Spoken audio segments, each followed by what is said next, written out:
Au nom du Père, du Fils et du Saint-Esprit, ainsi soit-il.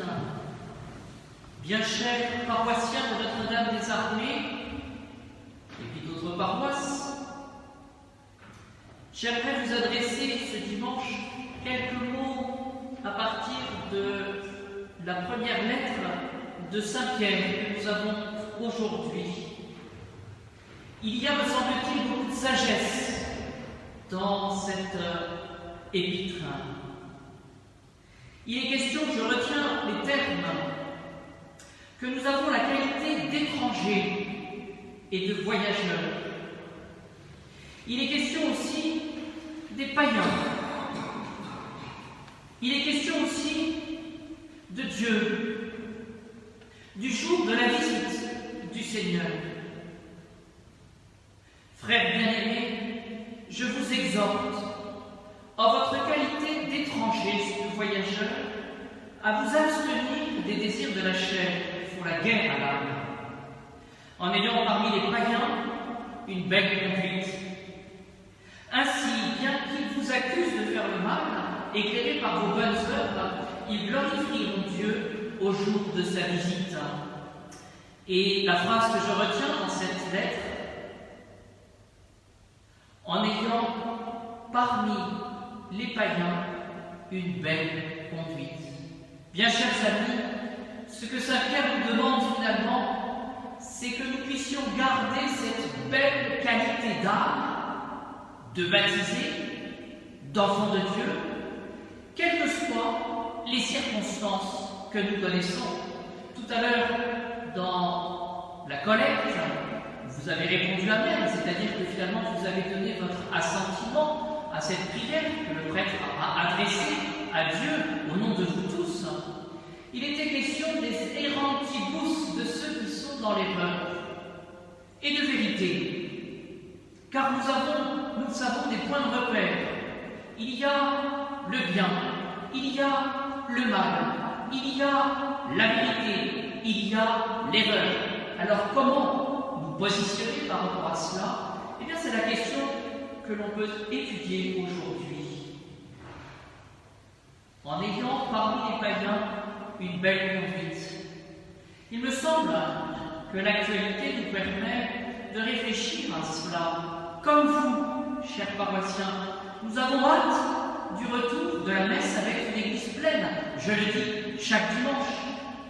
Comme vous, nous espérons que la communion puisse être reçue de manière pacifique, de manière normale, comme nourriture de l'âme et comme, j'aime à le répéter, comme jamais une récompense.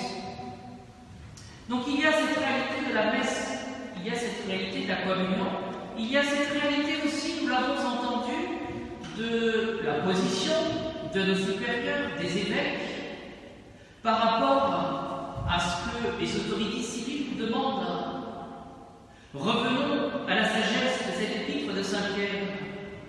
En ayant parmi les païens une belle conduite.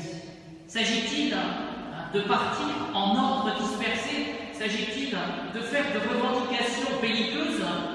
Cela, d'une certaine manière, ne nous appartient pas. J'aimerais simplement tracer quelques principes à la suite de l'Évangile en demandant au Seigneur cette humilité et cette force du chrétien.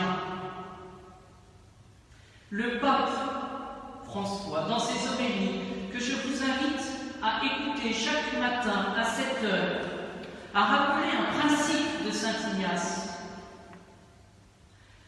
Dans le tumulte, dans l'agitation, dans la crainte, on ne change pas d'objectif.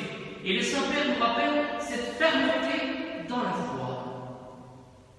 Voilà un enseignement que nous pouvons tenir, quel que soit ce que nous pouvons entendre. Fermeté dans la foi. Le catholique n'est pas désorienté, il sait où il va. Et le Saint-Père utilisait un proverbe de son pays qui nous parle. Il dit, lorsqu'il s'agit de traverser, alors qu'on est à cheval, un fleuve, alors qu'on est dans la tourmente, on ne change pas de monture au milieu du fleuve. Cela parle.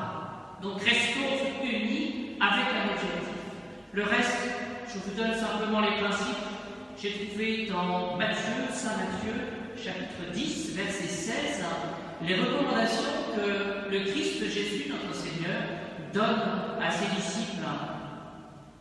Il recommande à ses disciples et à ses apôtres plus particulièrement d'être doux comme des agneaux, prudents comme les serpents et simples comme la colombe. Dans le tumulte, dans l'épreuve, ce qui n'a rien d'extraordinaire à la limite, eh bien cette douceur,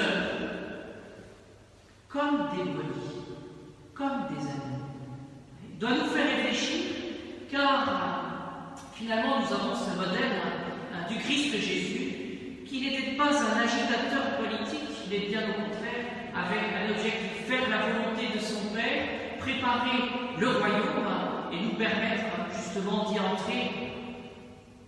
Cette douceur, cette bonté des agneaux, des brebis. Ce qu'il faut remarquer, c'est que le Seigneur ne nous demande pas d'être des loups, mais des agneaux. Et il reste bon. Pourquoi cela? Parce que par la bonté que nous pouvons avoir en toutes circonstances, cette douceur, c'est la puissance de Dieu qui pourrait être manifestée.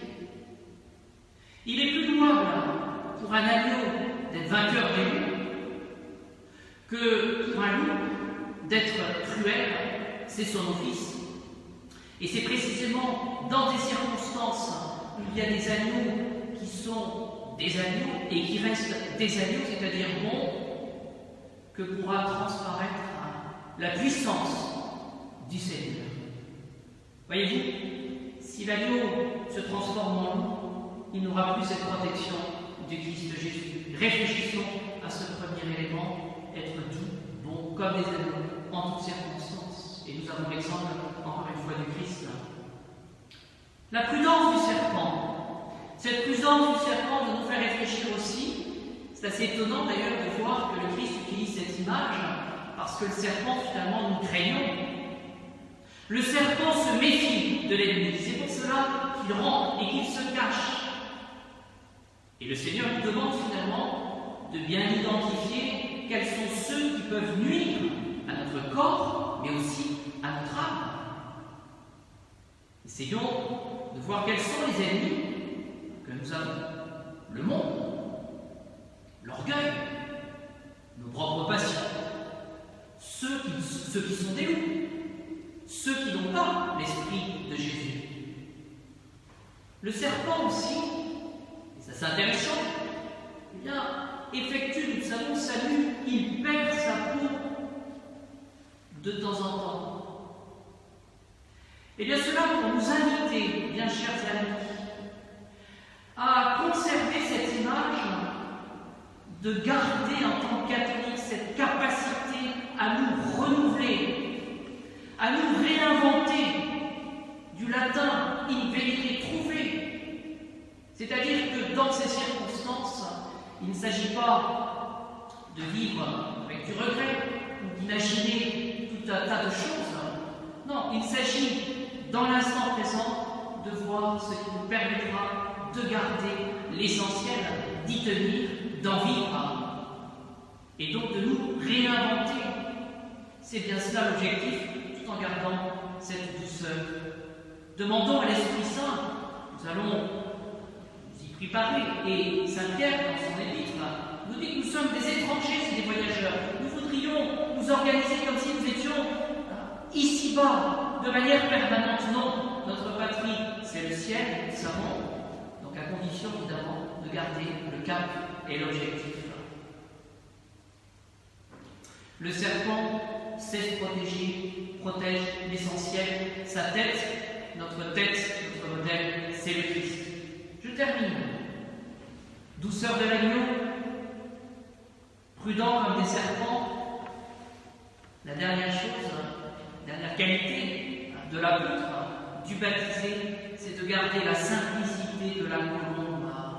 Car en effet, si nous ne gardons que la prudence, il y a un grand risque, c'est de voir le mal partout, et puis aussi d'être malicieux, sournois, avec cet adage que la fin justifie les moyens. Non, le Seigneur nous demande de rester simple. Celui qui n'est pas simple, il est compliqué, il a différentes finalités, il se perd, il calcule. La simplicité de la colombe, c'est d'avoir finalement cette pureté d'intention. Qu'est-ce que le Seigneur attend de moi? C'est que je sauve mon âme, que je fasse le bien et que je construise selon les principes de ma foi, de mon baptême. Ma conclusion, demandons pour cette semaine, eh bien, cet esprit de prière.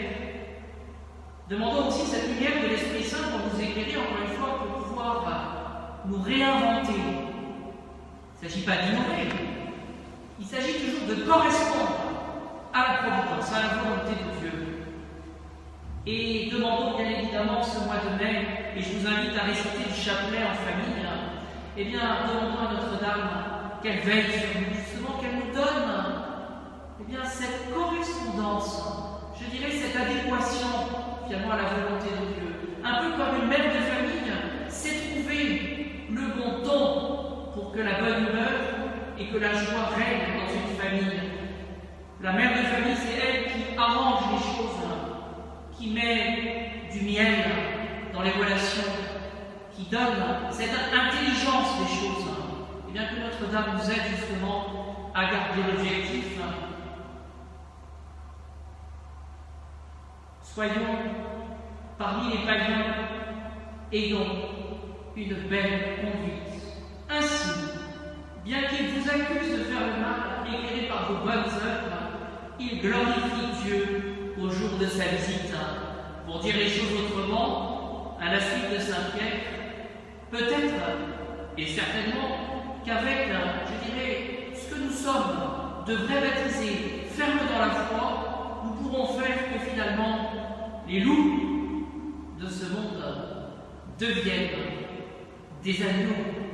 Au nom du Père, du Fils et du Saint-Esprit, ainsi soit.